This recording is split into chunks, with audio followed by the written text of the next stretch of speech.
light is red, the kids are in bed, which means it is time for Mile High Musings with me, Aaron Yowell, right here on IE Sports Radio, your direct feed for all that is sports.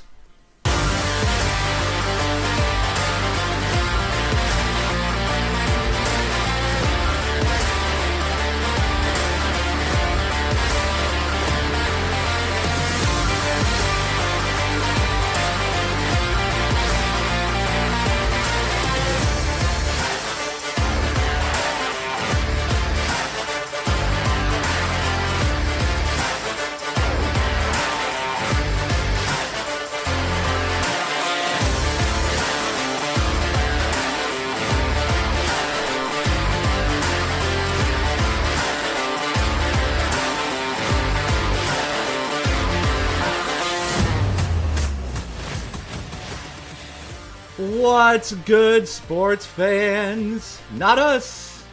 It's your boy Aaron Yowell, and welcome to episode 12 of Mile High Musings here on IE Sports Radio, your direct feed for all that is sports. This is sure to be the most morose podcast you could possibly be turning into tonight. I am peaking like crazy because I realized my last few shows have been really quiet.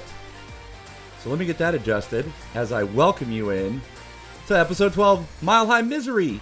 That's right. I hope you all had a fantastic week. What a rough weekend to be a 4 for 4 or a 5 for 5, huh? But ladies and gentlemen, boys and girls, sports fans of all ages, it is time that we ascend to the top of the peak and breathe in that rarefied mountain air as I bring you sports takes a mile above the rest. On tonight's episode, we will talk about the Buffs beatdown that I predicted. Kale, don't come in here with that energy. I'm going to get there. If you didn't hear my Raiders podcast after week 1, I said I wasn't going to come on your show and talk trash. I'll do enough trash talk of the Broncos for both of us, don't worry. But I predicted that Buffs beat down the Rockies rough stretch. Avalanche preseason hockey started today, thank God. And we have to talk about the absolute most embarrassing single game performance by a professional sports team that I have ever witnessed. I have friends in group threads. Yeah, they're probably trolling me, asking if anyone had done a wellness check on Aaron both yesterday and today because of the weekend that we had. Thanks, fellas. But I thought, since my teams didn't stick to the script, neither will I. Welcome to Improv Night on the mountain, ladies and gentlemen. But before we get to that and all that is good, let's handle our business. For the last 9 years, IE Sports Radio has been bringing you amazing content ranging from interviewing legendary athletes, coaches, and other authorized media personnel to building tailor-made shows dedicated to all major sports cities around the country. Make sure to follow us at IE Sports Radio on Twitter, Instagram, Facebook, and TikTok to keep up with the latest in sports and with our shows. Also, make sure to check out our daily updated website, iesportsradio.com. At iesportsradio.com, you can see our daily show schedule and all of our show pages with personal bios and the podcast feed for each individual show, including this one, Mile High Musings. Check out the show page at iesportsradio.com/Mile High Musings. In addition to our show pages, you can catch the IE Sports Radio blog, Hall of Fame, Fans of the Month page, and our merchandise shop, including t-shirts, tank tops, caps, long-sleeve shirts, hoodies, and so much more. For nearly a decade here at IE Sports Radio, we've continued to be by the fans and for the fans, and we thank each and every one of you for all of your support and for making IE Sports Radio your direct feed for all that is sports. What's good, sports fans? It's your boy Aaron Yowell from Mile High Musings here on IE Sports Radio, your direct feed for all that is sports. And I am super excited to tell you about a new sponsor on the network, Planet Jerky Premium Brisket Beef Jerky. Planet Jerky is the official jerky of the 2022 California League champion Lake Elsinore Storm's Single A affiliate of the San Diego Padres. This all brisket beef jerky offers gluten-free options, contains no MSG, no sodium nitrate, is low in sugar, and high in protein. That's my favorite part. This is some of the best beef jerky you can get your hands on. Check them out online, planetjerky.com. Once again, a huge shout out to our sponsor, Planet Jerky, Premium Brisket Beef Jerky, the jerky that is on a whole other planet. Now, I definitely should have called tonight's episode Improv on the Mountain because, look, pulling back the curtain a little bit, I do actually take time, and because I have a degree in theater and I like to stay on track, I tend to write a script for my shows, at least like write an outline and write notes so that I'm trying to stay within, roughly 15 minutes a segment is what I try to keep my shows to. But tonight, no, boys and girls, ladies and gentlemen, I did not have time this weekend. And then when things got as bad as they did, I thought, to hell with it. They don't care. Neither will I. So let's just have some fun. I literally have a random number generator. It's actually a spinner on my computer right now, and it has the numbers 1, 2, 3, and 4 on it. I have alphabetically assigned my teams that I wanted to talk about in tonight's episode a number 1, 2, 3, and 4: Avalanche, Broncos, Buffs, and Rockies, in that order. And I am going to spin the spinner, and in that order, we're going to talk about the shit show that was Colorado sports this week. So let's give it a spin, shall we? That's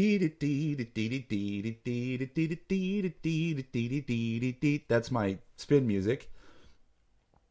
And it is number 3, which is the Colorado Buffaloes. So, ladies and gentlemen, if you listened to last week's show, I told you that this weekend at the Autzen Zoo in Eugene, there were 2 possible outcomes. Only 2. Possible outcome number 1, CU wins 52-49 in the craziest, most amazing shootout you've ever seen in your entire life. Or those Buffaloes get blown out. And guess what? They got blown out 42-6 in Oregon. I got to be honest with you, CU wasn't ready for the test. I kind of figured they weren't going to be when it took you 2 overtimes to dispatch a way, way, way, way worse team than you in the Colorado State Rams. It was embarrassing. I have to be honest with you, over the course of the weekend, because I didn't have time to prep, that means I really didn't have time to watch them. We had a full social calendar at the Owl House, and both Saturday and Sunday, we had places to go, people to see, and things to do right in the middle of the sports. And I honestly and truly am thankful. There was a real rough hour on Sunday that we're going to talk about whenever I roll Broncos, but let's stick to the Buffs. Okay, so CU walked into Autzen Stadium, and I kind of like that I saw Dan Lanning's pregame. Dan Lanning, head coach of Oregon. I like that I saw his pregame press conference saying that CU was all about clicks and it was time to end the Cinderella story and that they were grounded in substance. I like that. He's not wrong. He's not wrong. I don't think that CU does what they do for clicks. I think that's who Deion Sanders, Coach Prime, is. I think, y'all, he's been good at literally everything he does. So to me, that means you can back up all that noise that you talk. I did think that they were going to run into a little bit of a buzzsaw because Oregon's a good team. Oregon is consistently a good team, at least in the recent, past. And Oregon was a team that I thought coming into this game was going to challenge for the Pac-12 title. So let me give Oregon their flowers. They're a well-coached team. They have good athletes. They have a great environment. I actually have 2 former students that go to the University of Oregon. And I thought that CU was going to get ran. Honestly. I watched the game until about 35-0. Now, I was joking and said, they lost because I wasn't doing laundry. I didn't have anything to take the nervous energy out. I just had to sit there and watch them look like dog crap. Oregon was big, fast, strong. They proved it. CU got a garbage time touchdown. It was what it was. Shedeur Sanders went 23 of 33 for 159 and a late touchdown. CU cannot run the ball. They cannot control the offensive line of scrimmage or the defensive line of scrimmage. And that's one of the things that Coach Prime said in his post-game presser was, I need dogs. I need dogs on the O-line and the D-line. And he's right. He's got dogs everywhere except the big dogs. So, Kale, I'm not ignoring your comment in chat. I need you to know you sent it a hot minute ago. I'm not ignoring it. I'm saving it for when I roll the 2. So I'm going to come back to it. The Buffs, they only had 13 first downs, 25 minutes of possession. They had 12 penalties for 106 yards. They looked like CSU in this game. It was really, really bad. They had 199 yards of total offense. That ain't going to get it done. It's just not. You have to control the line of scrimmage, both sides. And Shedeur Sanders will be even more deadly if he gets a running game with him. Travis Hunter is not a 35-point deficit. It sucks. I don't know if you heard. I know that probably the folks on the network that are in the chat, Kale, Larry B., thanks for being here. Others, Travis Hunter had a lacerated spleen. No, lacerated liver. I'm sorry, lacerated liver. I guessed spleen the other night. Lacerated liver. There's no definitive return on that one, gang. That's an internal, and you come back when you come back. And the docs are monitoring you and monitoring you. Travis Hunter's not 35 points. He's not 36 points or whatever we lost by. That ain't him. See, you had to get off to a fast start. And when they went 3 and out on their first drive, I went, oh, Boise. Here we go. 12 penalties, 106 yards. We had 40 yards of rushing. Not gonna do it. Shedeur still doesn't have an interception thrown, or he didn't have an interception thrown in this game. This game really hurts his Heisman chances. You got to do it on the big stages. You have to. The Bo Nixes of the world, the Caleb Williams of the world, they do it. Oh my gosh, his name is escaping me because I didn't take notes. Michael Patrix Jr. for Washington. That dude is a boss. They do it on the big stages. So you gave up 522 yards of total offense and 30 first downs. Oregon was 3 for 4 on fourth. It was a really, really inefficient game for CU. It was not fun to watch from a Buffs perspective. And with that, CU falls out of the top 25. Rightfully so. One of the things that I love that Coach Prime said was that he said, catch us now, because this is as bad as we're going to be. And he's right. Like, if you look back at his 3 years at Jackson State, his first year, they were 500. And then the next 2 years, they were beating all of those HBCU teams, and they were smacking all those teams. He's the right kind of coach. He holds his kids accountable. It's a brand new team. Most roster turnover in the entire country, whether you agree with it or not. He keeps saying we've got about 85 or 90% of the guys bought in. Wait till that's 100. Wait till he's had more time. It was also reported this week that he came out and said, Shedeur and Shiloh, you're not going to the NFL. You're not entering the draft next year. You will be in Boulder. I think Deion wants to make a real run of this. People are speculating that, like, how many years is he going to be at CU? Oh, once Shiloh's gone, he's going to the NFL. All this, or once Shedeur's gone, he's going to the NFL and all that jazz. I don't know, man. Like, sure, that makes sense. But I would like to see him prove that he's a really good coach when it's not his kid. Because, of course, his kid is going to be fantastic. I got to be honest with you. If in 10 years, my oldest daughter says, Daddy, I want to sing. I want to go to college and I want to be a singer. I vow to you at this moment, it is 9:14 Central, 8:14 Mountain on Sunday, September 24th, 2023. My kid will get paid to go to college to sing. Because I'm a good teacher. I got paid to go to college and sing. And I got paid to perform professionally. Deion Sanders' kids, of course, are going to be great. If my daughter looked at me and said, Daddy, I want to be great at the thing that you were great at, she would be great at it too. So I'd like to see Deion without his sons and what he could do with them. So I hope he sticks it out. They're going to make a metric ton of money at CU with ticket sales, merch, all of the things. Deion's going to get paid. So I hope they stick it out. But that being said, it is a look ahead to next week, and it is big noon on Fox.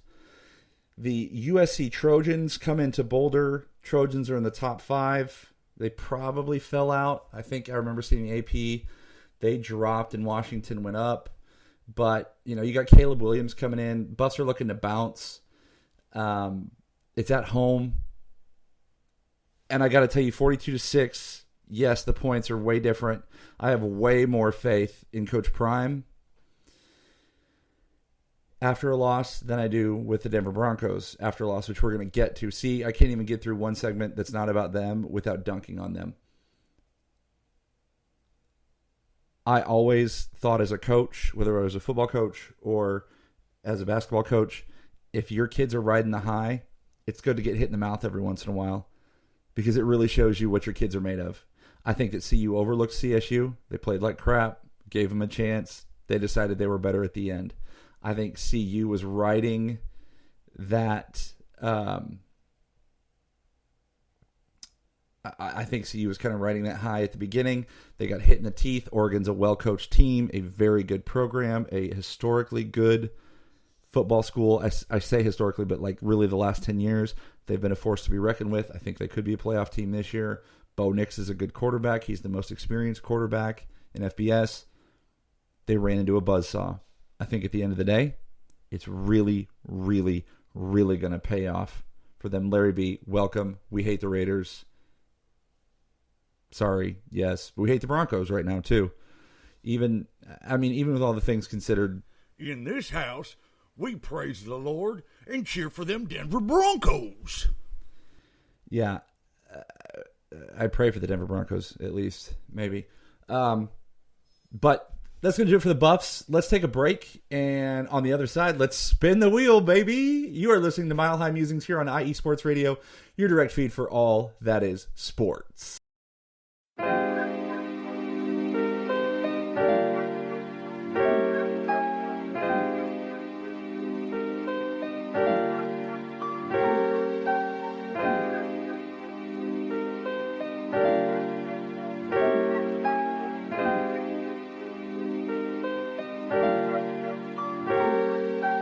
Hello, ladies and gentlemen. My name is Davidson. It's your boy, Lentarius Locke. And we are the hosts of Fast Break here on IE Sports Radio, where we discuss everything in the world of basketball from prep to the pros. You guys should definitely check us out, man. Sunday, 8 p.m. Eastern, 5 p.m. Pacific. We got all the basketball information you guys need, so we look forward to you guys listening in. And please do, because we are the best basketball show on this side of the Mississippi. And please do check us out on Twitter at FastBreakISR. D-Lock, where's our time again? 8 p.m. Eastern, 5 p.m. Pacific. That give you guys plenty of time on a Sunday. Tune in.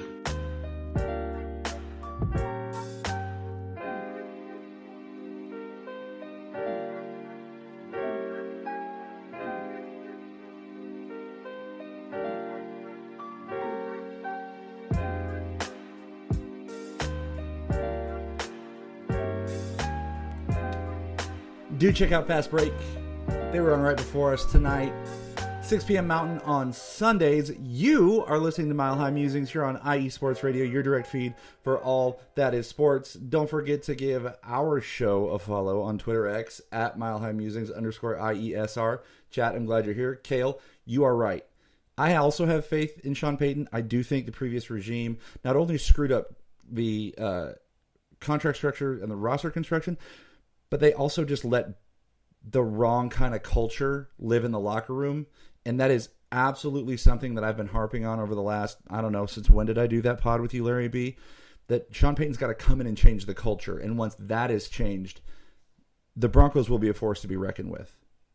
And I hope that, PS2 and some of these younger guys that we've got are still around when that happens. But it's improv night on the mountain. Let's spin the wheel. We have Avs, Rockies, and those dang Broncos left. Let's spin the wheel and see who's up for segment 2, shall we? It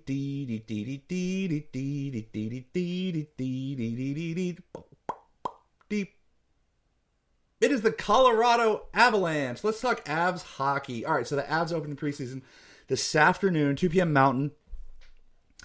at Ball Arena against the Minnesota Wild. Y'all, NHL preseason is never on my radar. In fact, it wasn't even on my radar today. I knew we were getting close, but I opened up my phone. I was actually looking for the AP poll for CU, and I went, oh, dang. The Avs are playing hockey. Now, there are a lot of the regulars that didn't play. It's preseason. A lot of the guys are quote-unquote day-to-day with injuries. It's maintenance stuff, man. You see it in the NFL with the starters, but the big guns really weren't out there. In fact, as I'm looking at the scoring summary, never heard of a single one of these dudes for either team that played today. But we're going to get into the game real quick, and then I do want to talk Avalanche, possible line combinations, and defensive pairings as we get ready because, y'all, hockey is not that far away. Thank Jesus. We need something. We need those indoor sports to come back for the Denver metro area because those are our only good ones right now. Mammoth, Avalanche, and, of course, those NBA champion Denver Nuggets. So, also, you know who else is here on the show today? Same guest we have every night, the squeakiest chair in America. Even my wife today went, oh, we got to get you a new chair. Yeah, babe, I know. Okay, so Avs lose 4-3 against the Minnesota Wild. The Avs put 40 shots on net. They also had 18 penalty minutes. They, of course, lost the faceoff differential, but what else is new? We're the Avs. We had 3 goals by dudes that I've never heard of before. Joel Kiviri-Ranta scored the first one from Fredrik Olofsson, who Olofsson has a chance to make this roster and possibly make third or fourth line, I think. And then Minnesota comes back in the second period, evens it out. The Minnesota jumps to a 2-1 lead. And then Henry Bolby, never heard of him, scores, makes it 2-2. Avs give up 2 more before Riley Toft makes it 4-3 right at the death. It's preseason.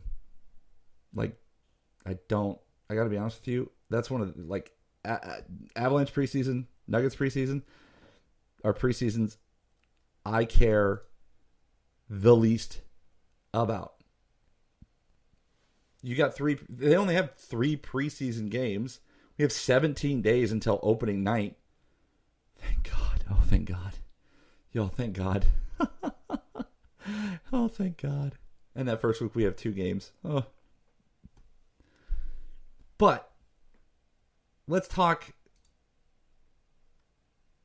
the 2 major injuries. Okay, so we're going to talk roster construction because I haven't done an Avs season preview yet. I was kind of waiting until the preseason comes out, but we started playing. I'll do a real in-depth season preview that'll bring back up some of these points.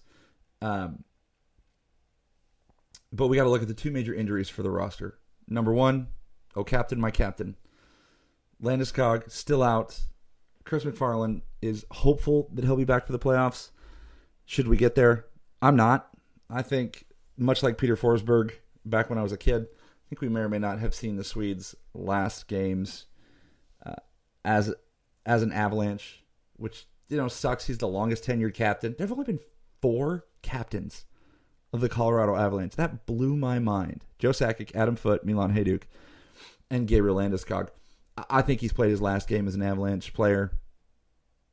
I think Nathan MacKinnon should be the heir apparent for captain because of the way he could lead emotionally. I think Cale Makar is the one in line after McKinnon.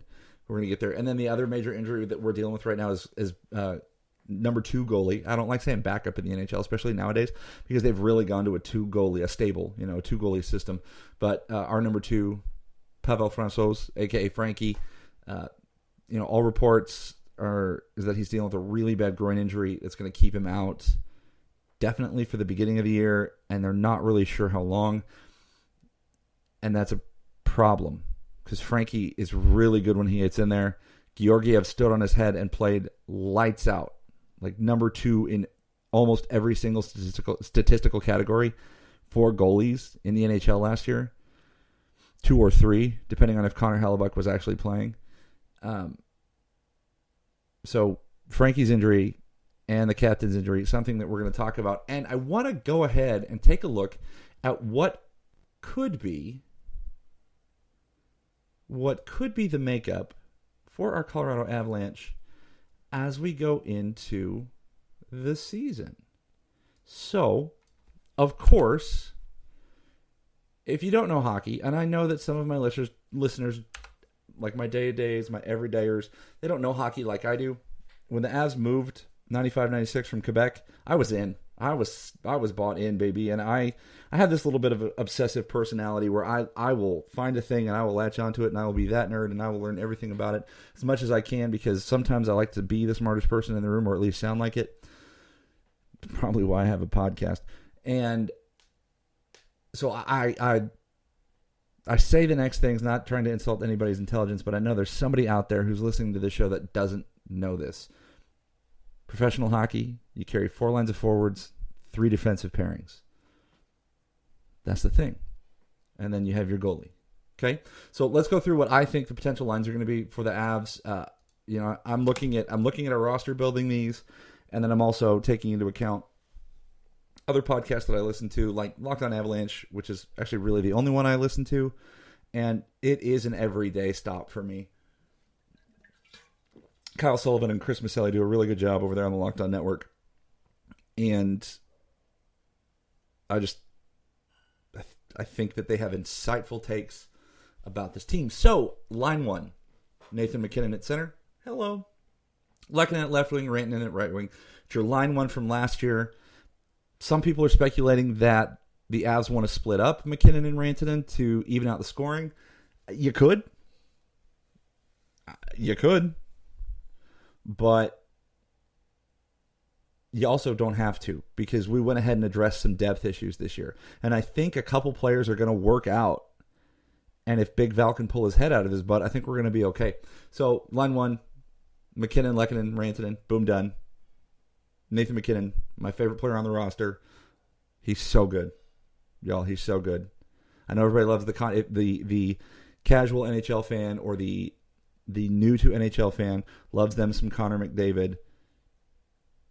I love me some Nathan MacKinnon more. He's McKinnon. He's McDavid on a good team. Hey-o. Line 2. So we went ahead and we got Ryan Johansson in a trade from Nashville. So you have Johansson at center, then you have Miles Wood, and I know that could be that's a guess, because it's either Miles Wood or Jonathan Drouin, and then Val Nichushkin. Val's one of the best forechecking forwards in the league. They call him the choo-choo train. When he wants to score, he's going to score.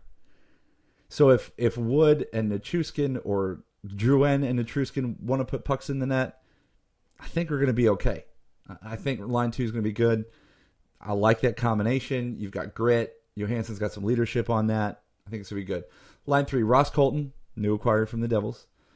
Jonathan Drouin from the Canadiens. And Ross Colton's from the Lightning. I'm sorry. Miles Wood is from the Devils.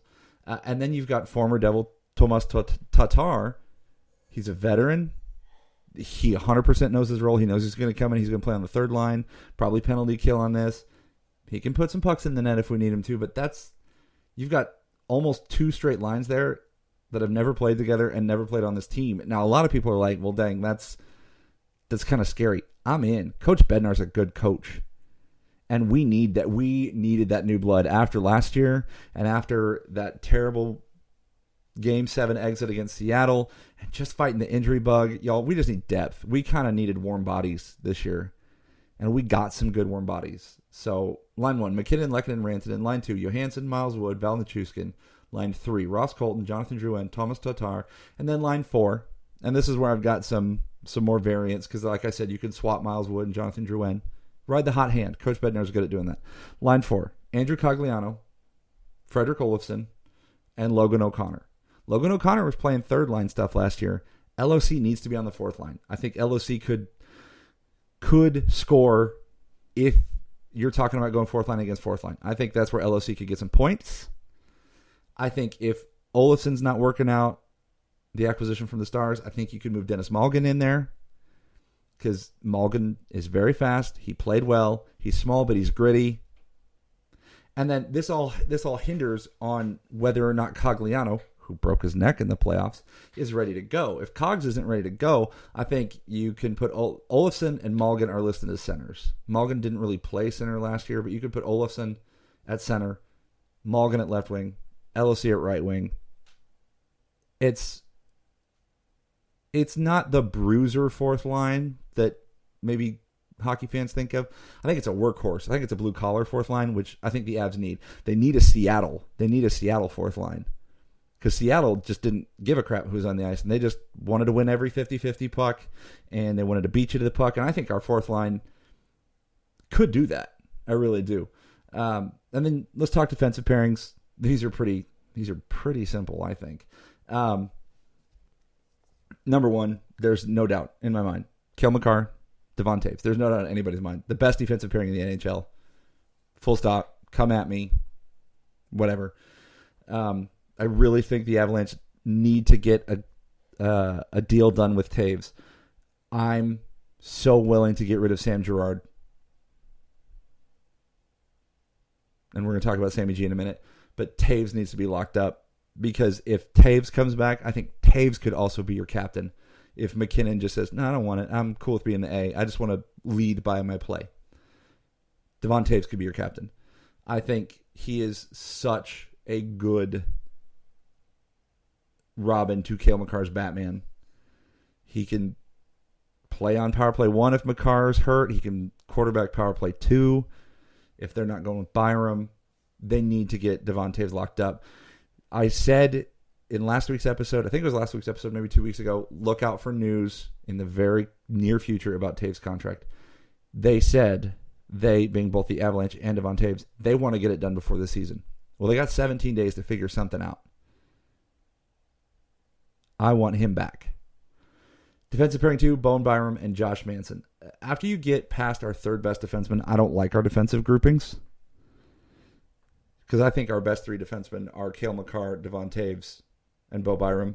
After that, you got Bo Byram paired with Josh Manson. Could be moved, if Manson's healthy and not playing like garbage like he did in the playoffs. And at the end of the year, he was a real liability out there. And I know he's coming back from injury. In the Cup run, he was good for us. In last year's season, he was not good for us. He could be good for us if he's healthy, and with Bowen Byram, I think that's the right place. And then your third pair is Sam Girard and Jack Johnson, or, I put a big or here, or Curtis McDermott. Curtis McDermott is not the fastest or most agile defender in the world. However, he knows his dang role. He's a bruiser. And if Jack Johnson's feeling too old, looking too old, or playing like garbage, you need to get him off the ice and get the old town and country in there, Curtis McDermott, because I think he would balance Sammy G nice if we keep Sammy G.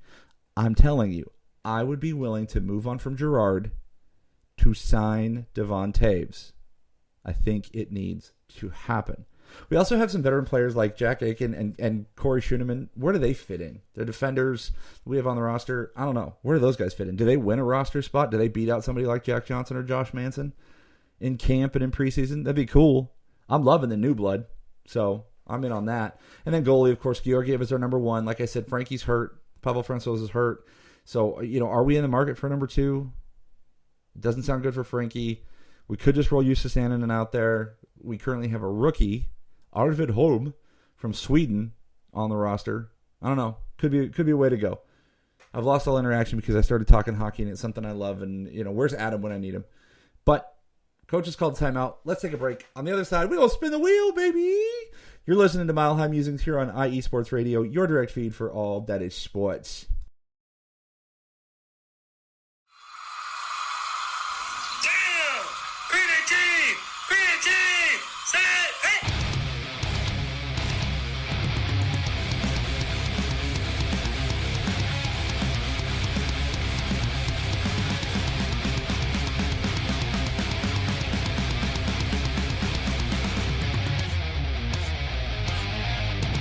What's going on, football fans? This is me, your boy Larry B, inviting you to join myself, Callum Reynolds, Mike Pat, and John Felipe for one of the most electrifying football shows you have ever heard. 3 and Out, right here at IE Sports Radio.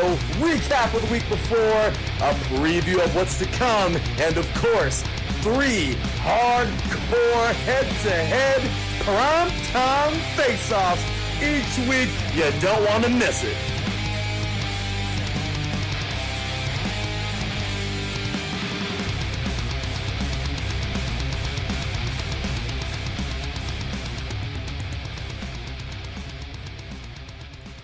Check out Through and Out on Mondays on the network. Thanks for Larry B, Kale, being in the chat. Don't forget to check out all the shows on the network. Go to our website, iesportsradio.com.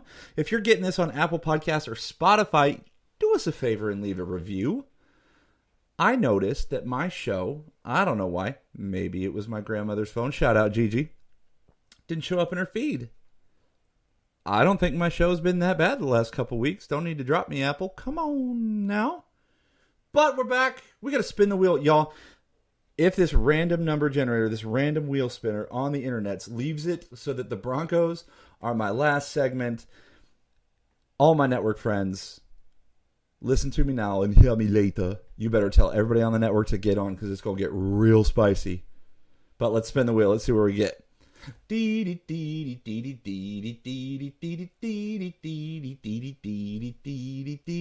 Oh my gosh, it did. Let's talk Rockies, ladies and gentlemen.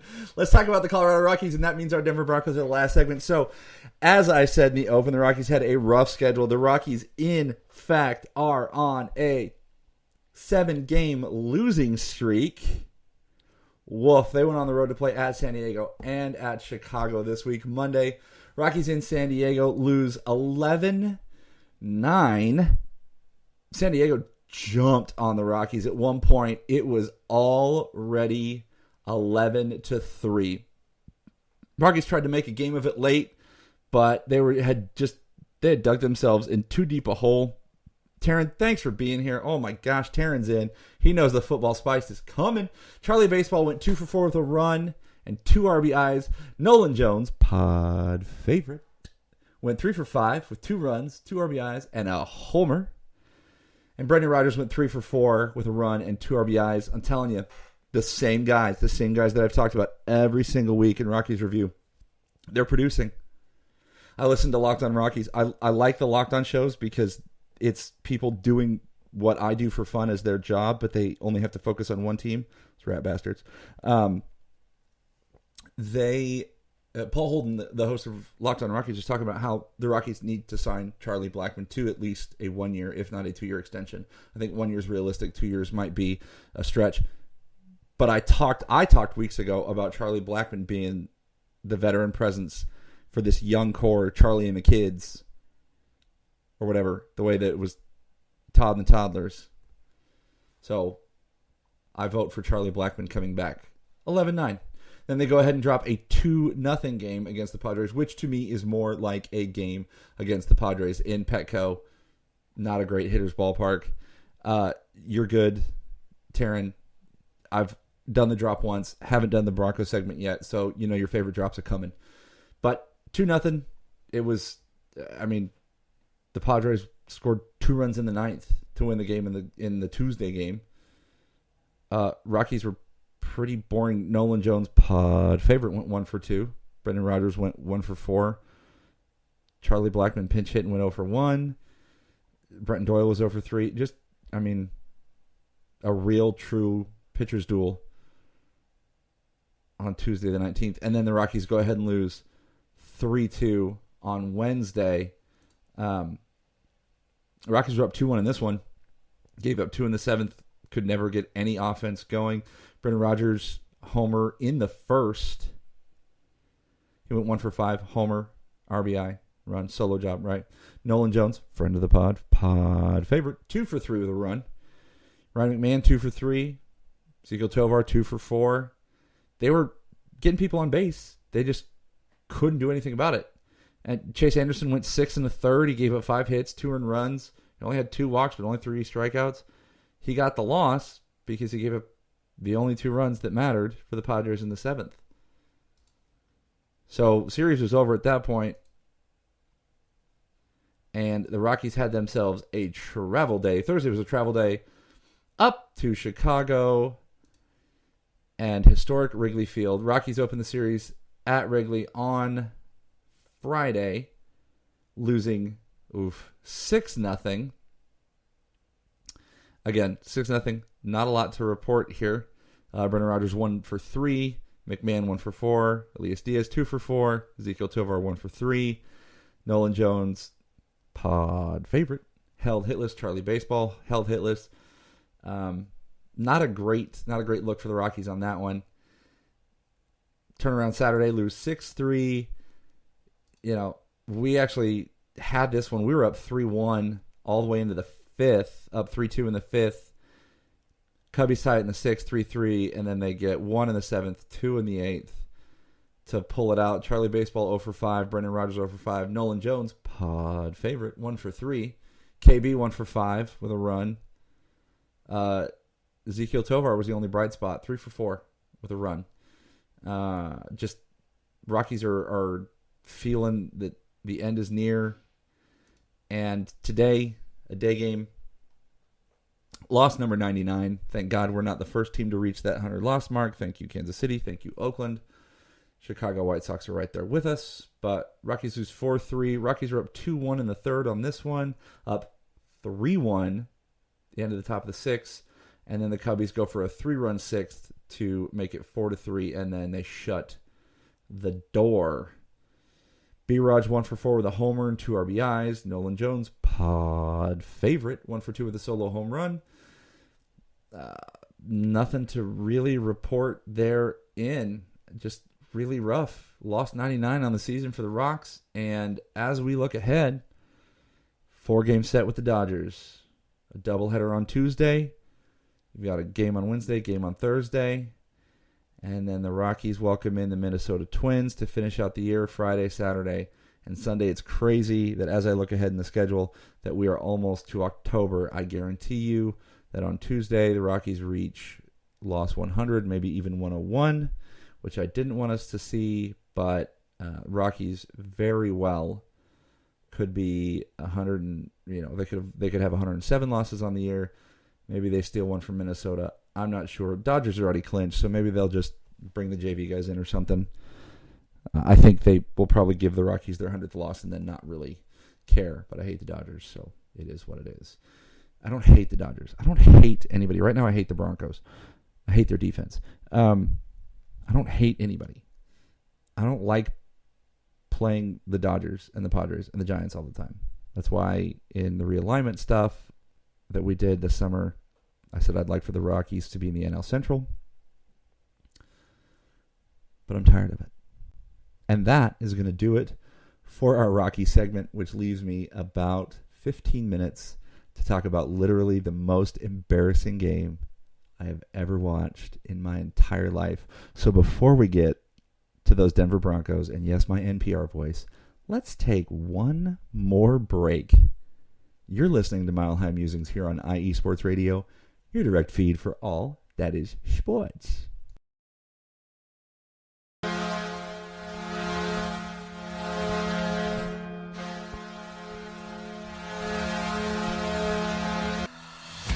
Hockey fans, I'm Adam Kernan. And I'm Zach Puplis. Together, we are the newest version of Hockey Talk on IE Sports Radio, The Neutral Zone. Zone. We love hockey, but we also know it's not everyone's first sport. So we want to make this show as much for new fans as for the diehards. Whether you can name all the Swedes on the 08 Red Wings Stanley Cup team, or if you can't tell if Varlamov is a goalie or the latest trendy vodka, we're here to help. With facts, figures, and outrageous fans, we bring you all the hard-hitting hockey news you can handle, while still keeping it fun and on the rails. Well, mostly.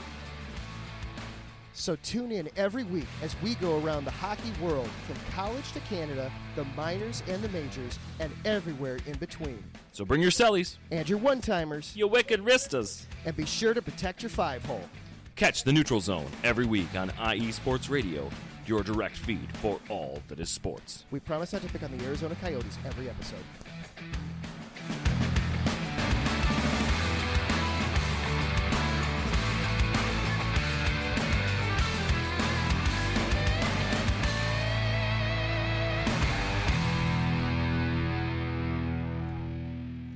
Y'all get ready for the Neutral Zone to be back in your face now that we are just 17 days away from that puck dropping for real in the NHL.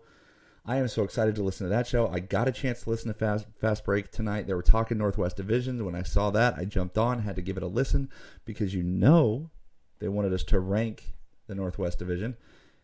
And I saw people in the chat for that show, Taryn and Larry B specifically. Nuggets win the division. And I said it, Nuggets are in their own tier when it comes to that division. Plain and simple. But we're not talking Nuggets. In this house, we praise the Lord and cheer for them Denver Broncos. Even if it was a nightmare, Taryn. This is the moment that all of you have been waiting for. How perfectly biblical that the last segment of tonight's show is the Broncos. A 70-20 loss in Miami. There were so many things stacked against the Broncos and excuses. As I told my students, I gave them the censored version. Excuses are like elbows. Lots of people have them. Nobody cares. I know what the real version is, but I was a teacher, and I didn't click the explicit button tonight.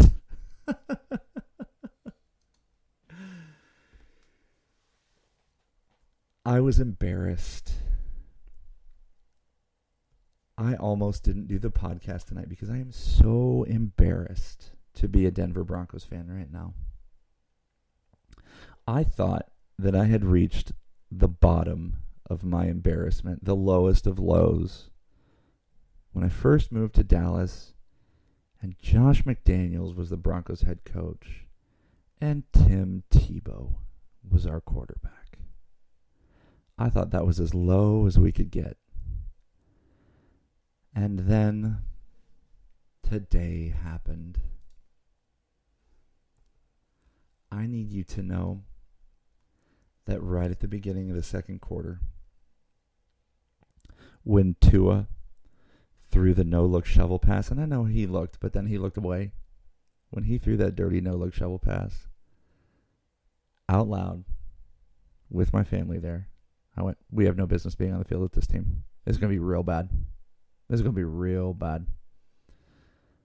I told you last week, CU was going to get ran, and they did.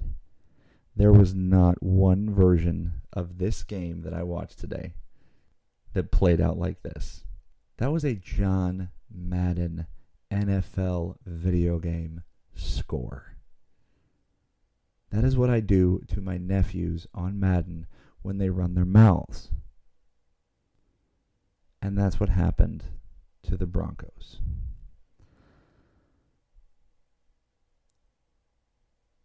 I'm embarrassed. We went over, now, like I said at the beginning, both the CU game and the Broncos game, I didn't really get a chance to watch the endings. Probably for the better. We got down 35-7. And I had to start getting my family ready. My daughter's ready for family pictures. We were doing family pictures today. Scheduled at 4. Knew the game was going to be over. Win, lose, or draw. My wife's a saint. She scheduled that. Picked out the outfits. All that good stuff. But we were down 35-7, and I went, yeah, now's probably a good time to get going. And I couldn't believe it. Took a shower. Got my eldest in the bath. Baby was taking a nap.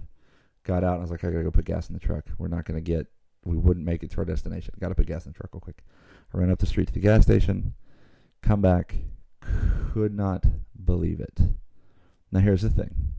And I said this a couple weeks ago. Actually, I said it after week 1.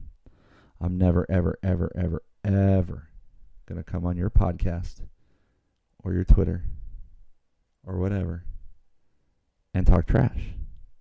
That's not who I am. That's not who I am as a person. That's not who I was as a player. And when losses are this bad, I do turn into a sore loser. I'm usually pretty like, yeah, we didn't have it today. It's one of the reasons why I think I'm a good podcast host is because I can be objective. When the highs are great, I can tell you all the things that we did bad. And when the lows are this low, I can tell you at least a couple things that we did bad or that we did well. So I don't appreciate keyboard warriors and all the stuff that's going on social media at Broncos journalists, the Broncos, me, etc. I don't talk trash. I had no control of the fact that Denver led up the most historically embarrassing loss in franchise history.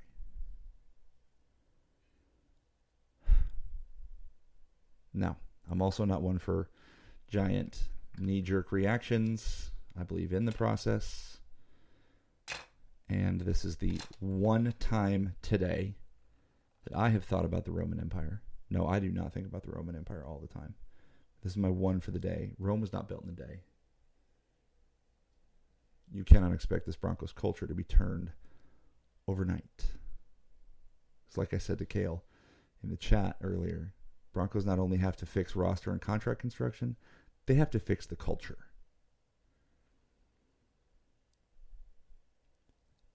And I'm not, like I said, I'm not one of those knee-jerk reaction kind of shouting talking heads, which is why you're getting an NPR voice right now. Because I really could. I could be yelling and screaming and cussing and all that stuff. And what good is it going to do me? It's not going to get this show any clicks. It's not going to make me feel better. Might be embarrassed when Gigi turns a show on. Her one and only grandson is cussing up a storm because the Broncos were terrible. She left in the middle of the game. God love her. She's like, screw this. I'm going to go home and read my book. I was like, not a single person's judging you, Gigi. I want Vance Joseph's head. I want him gone. That's my knee-jerk reaction. This time, 365 days ago, I was saying the same exact thing about Nathaniel Hackett. So maybe I am a knee-jerk reaction kind of guy when it comes to the Broncos. I could have coached that defense. No, I could have called a better defense. I don't know if I can coach the defense better than that, but I could have called a better defense than that. And I said this probably on Twitter before I got picked up by the network about defense when the Nuggets were winning the championship, about how they had to shut some people down, especially with Aaron Gordon. But defense in all games where defense is a thing, defense is a want-to mentality. You have to want to, in football's case, hit people. You have to want to stop people. You have to want to be physical. You have to want to be a disruptor. And today, on that field, I didn't see any. I saw none. Randy Gregory made $1 million in that game today to not even record a single statistical number. No stats. Randy Gregory, $1 million. Pat Surtain can't play all 11 positions. Justin Simmons was out. Tyreek Hill, first big catch of the game. He gets burned, and guess who screwed up? No, it actually wasn't Kareem Jackson. I actually tweeted that it was Kareem Jackson, but it was Delarian Turner-Yell, who was playing for the injured Justin Simmons. So a safety nonetheless. I think Vance Joseph should lose his job tomorrow. I don't think it's Sean Payton's fault, because if you look at the offense coming into the game, Russell Wilson had great numbers. Yeah, 2 losses. Great numbers. Russell Wilson's stats for today. Now forget the score. Forget the score for like 5 minutes, and let me just read to you some numbers. 23 of 38, 306 yards. A touchdown and an INT. Now if you isolate just those numbers and think, that's like an average to a bottom tier good NFL quarterback day. Maybe they had the run game going and he didn't need to throw touchdowns. Maybe they were punching it in the red zone with the running game. You look at Russell Wilson's numbers. Yeah, the one INT sucks. But you're flinging the ball because you gotta. Not his fault. Week 3, dying on the hill, might have to go get a Russell Wilson jersey just to prove that I truly believe it's not his fault. It's not Sean Payton's fault either. It's Vance Joseph's fault. Something's wrong in that defensive locker room. Those guys didn't look like they want to be out there. The one piece, I saw 2 things in prep for this show. Sean Payton, he said, I'm going to be brief. It was embarrassing. He didn't have to say anything else. And then Garrett Bowles was asked, what's the feelings in the locker room? He said, it's shit. I've been here for 7 years and all I've done is lose. Dang, dude's not wrong. Now granted, he was hurt. And for a while there, he was part of the problem because he couldn't stop holding people. But right now, it's the defense. And I had so many people like, oh, Denver's defense is usually good. Yes, they are. But that's a broad stroke, like last 10 years opinion. I want you to look at the last 2 games coming into this one. Their defense was not good. They look like a JV team, a freshman team out there. People look lost. I have a buddy who coached 5A football here in Texas, coached on the same team that Marvin Mims played on. Shout out to Marvin Mims and a kick return today. He could have coached that and called that better than Vance Joseph. We were over to his house for wings tonight after family pictures.